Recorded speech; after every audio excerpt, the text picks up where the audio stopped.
Viens no populārākajiem jautājumiem ir, vai Teslai ir autopilots, tā kā mums to rāda filmās. Tagad mēģināsim.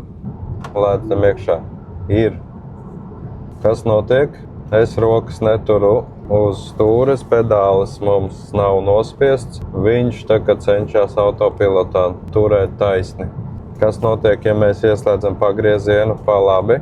Tiklīdz es pagriezu stūri, lai pārkārtotos, atslēdzās autopilots.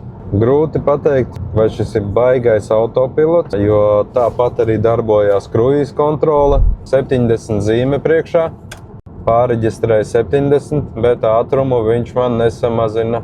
Kruīza kontrole šeit strādā, adaptīvais kruīza kontroles režīms strādā, bet tāds kā autopilots, diemžēl, nestrādā. Ja kādam no Teslas īpašniekiem tomēr strādā, rakstat komentāros, gribēšu saprast, dzirdēt arī jūsu viedokli.